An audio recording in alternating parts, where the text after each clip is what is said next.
Hello there guys, and welcome back to the channel. Now finally with a video that I should have uploaded quite a while ago, but life's been hectic and well, at the very least I'm finally getting around to it. So we have, thanks to Herm and also Evizone, a rank 4 Venom footage to show to you guys.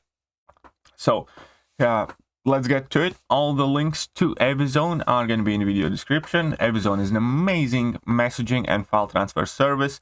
They have been an amazing support to the channel as well. And if you do want to reach out to me and perhaps submit your own gameplay to be featured on my channel, definitely check the links in the video description and reach out to me.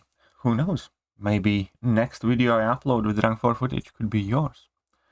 Right, let's get to it. So we have Venom, definitely one of the champions that we haven't been seeing too much at rank 4 level. So first fight is going to be up against Winter Soldier, and this is with absolutely no synergies. And the man just got the worst possible RNG here, I think.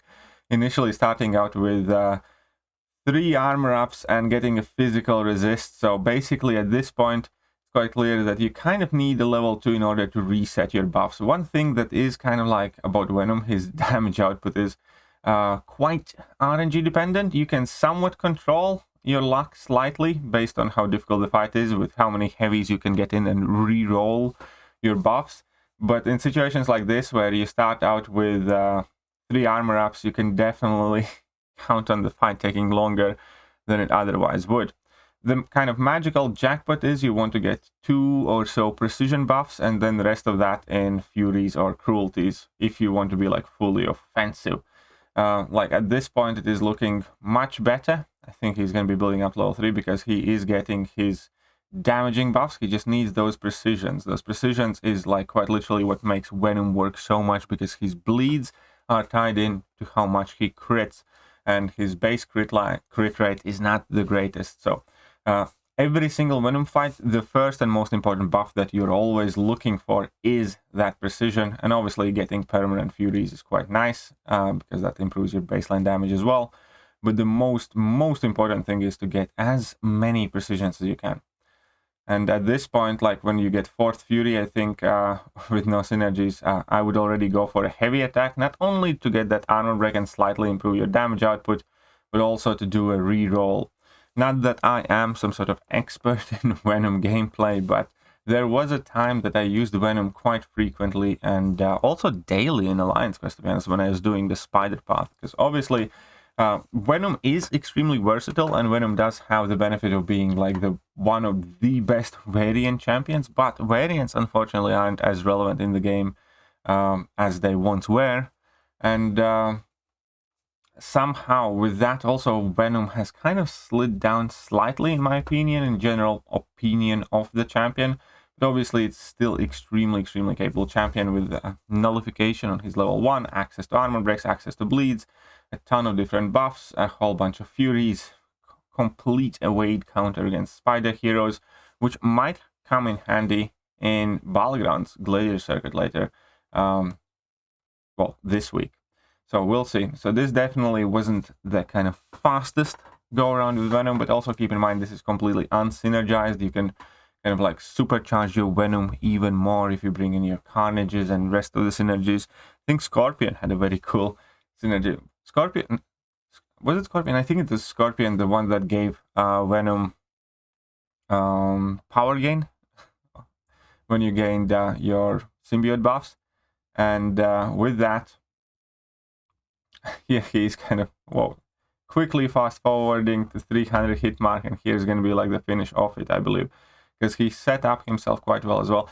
If I was Herm, again, I would try to get at least 2 precision buffs, because precision is definitely what determines the damage the most. I'm going to fast forward here a bit, but it is kind of nice to see Venom finishing Labyrinth of Legends 3.3 million fights as well.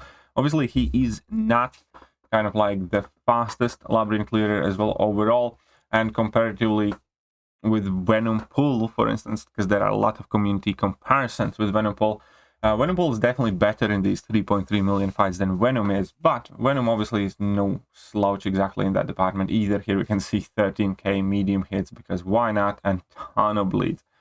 But Venom's kind of like charm comes from him being able to do all of whatever he's going to do quite quickly. His setup is relatively brief in any average fight, and it kind of happens automatically. So this is going to be do you bleed lane, and against the hero champion, which is always Venom is kind of like Crossbones in a sense as well, that he does perform better against hero champions because he gets increased ability accuracy for his bleeds on crits.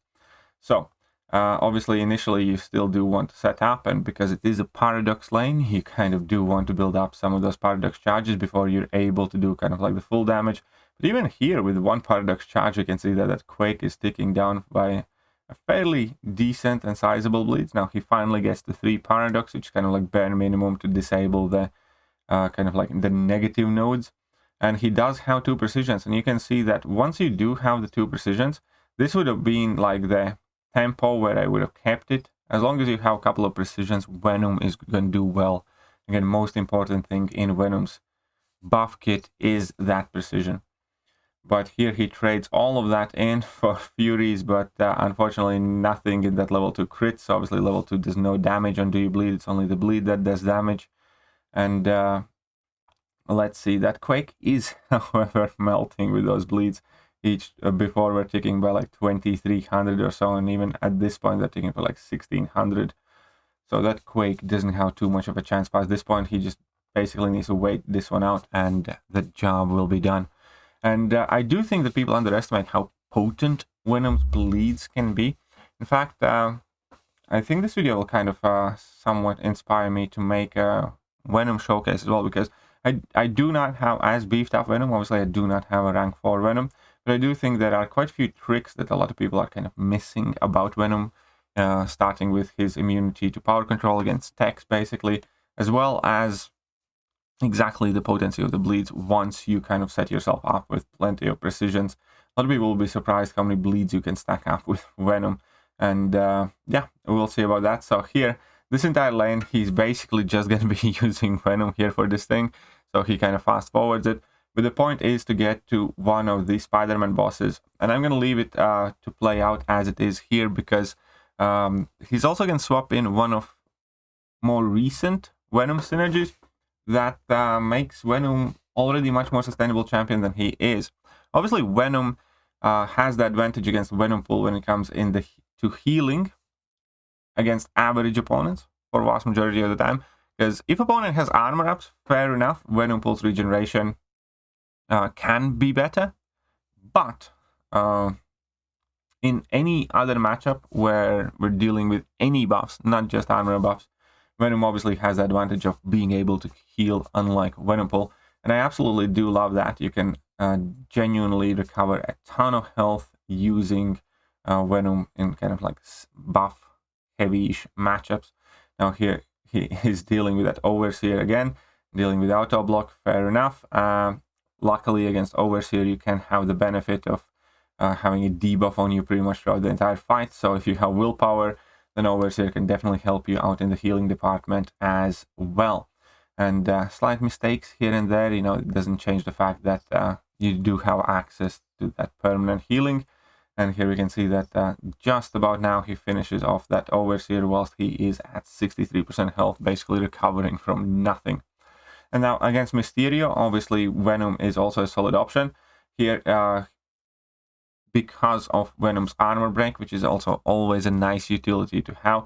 We have noticed Kabam quite recently has started giving champions synergies that let you armor break your opponent for meaningless amount, just because so those champions can have access to armor break, which again immediately unlocks quite a lot of different utility in different fights that you could do. Now here we're going to see one of the cooler synergies that we do have for Venom that's relatively new-ish, that I think a lot of people are still kind of unaware of.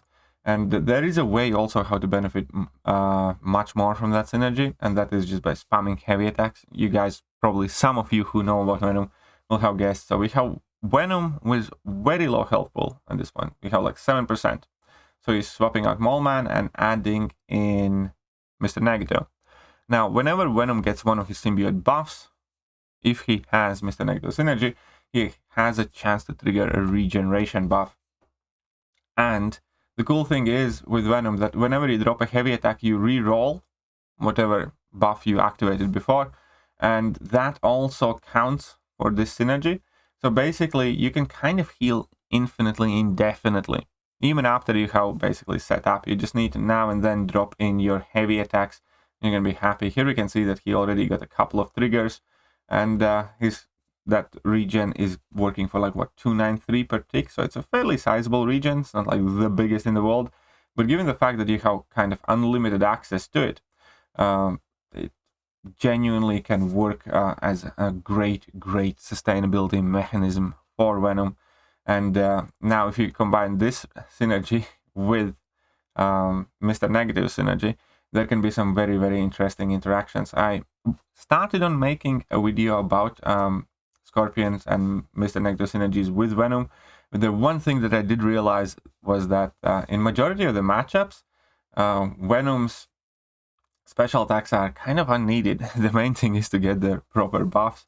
You know, it's nice to have those specials, but in majority of the fights, Venom just don't have the most impactful specials aside from level 1 when you need to nullify.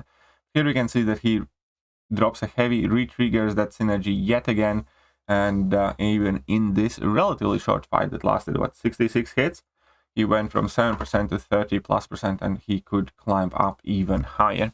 And now I believe this has been taken from variant 5, and this Spidey is one of the bosses in variant 5, and obviously you can't have a Venom showcase video without Venom dealing with Spider-Man. Obviously Starking Hand Spider-Man was before, and now we have the Symbiote Spidey.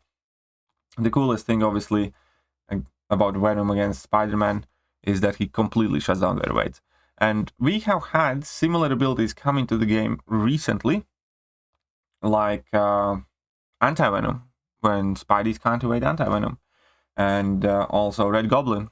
But all of those new abilities only reduce the evadability accuracy by 100%. So when we have the best defense nodes and a whole bunch of things that often accompany Spider-Man in event quests, they are not guaranteed to stop those evades. Venom is. So that's just yet another example of not everything new is always better, in a sense. And out of all of the symbiote characters, Venom has by far the most potent evade blocking abilities against spider heroes.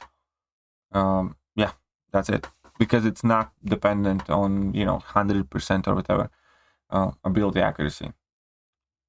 And obviously he also has access to the True Strike when opponents under 18% health, which can come in handy in some situations.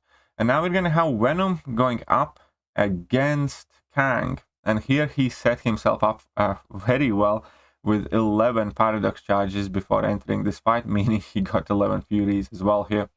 So I believe this is the 7.3 Kang, where you do need to make sure that you kind of finish on specific special attacks when the timer expires, or use special attacks in a specific order. It has been quite a while since I have done this fight. So this isn't the 7.4 Kang, it's 7.3. And this fight was quite fun as well, with undeniably, interesting. It took a while to get used to, definitely did. And the cool thing about Venom in these fights is that he's immune to power control from tech champions. So even if you take the hits in a block, there is just nothing Kang can do to take away your power, even if you end up like blocking some hits and stuff like that. It's kind of cheesy when you use Venom or King Groot for these fights, because there's nothing these guys can do to drain your power down. Here we can see again, just finish on the 0. Aha, he made a mistake there. Okay, so he's gonna go for level 3 now. Let's see how he does now. Now this is interesting. I haven't seen this fight in its entirety. He's at 17% here, but that Kang is at 70. So he doesn't have too much wiggle room left here. So let's see if that is a solo. But that was a lot of damage though. And now he immediately, well, he finished that entire phase with that one section. Okay, so now Kang's gonna be aggressive. I'm trying to remind myself of this fight slightly as well, because it definitely has been a while since I did it myself. So he needs to get to 2 bars of power now, otherwise he's gonna take that damage. So perfect evade, sweet. Now he can drop that level 2 and does plenty of damage. Now he needs to get to 1 bar of power. So he's already at 1 bar of power, sweet, drop that. And now he needs to wait for the timer to expire whilst he is under 1 bar of power. So he needs to be careful not to push himself over, not to take any more blocked hits, sweet. And now he gets saved by Heimdall, which is, you know, all is fair in love and war and in MCOC, I suppose. And now there we go, takes that on block. Now he needs to get to 3 bars of power. Let's see. This is tight. This is a perfect finish for a video as well, because I'm genuinely intrigued. Will he finish? Is it going to be a solo? Can he do it? Low battery warning. That is so relatable. That thing always pops up at the very worst moments. Okay, so he needs to bait out another level 1. Come on, lad. 1% health. Okay, he got him wounded. 17% there. Come on, lad. And what is that last phase? I forget what it. Come on, 2%. Who is going to win this one? Who is going to win this one? Okay. Toit. Saved by immortality. That's probably Null's immortality, because Heimdall's immortality already activated. And okay, is that how it works? Oh, apparently that's how it works. Didn't you have to finish with level 3? I don't know. Either way, he did win. He did push through it. This was a tight finish. So definitely huge thank you to Khun for sending through the footage. And again, my apologies for taking it so long to showcase it. There are a few more clips that are waiting for quite a while that I'll try my best to get to. But meanwhile, let me know what you guys think about a rank for Venom. And if you're interested in maybe me creating like a general guide for Venom, then let me know about that as well. Other than that, definitely check out Evzone, amazing company. And if you do have some interesting gameplay to send over to me, then please feel free to do so. See you soon, guys.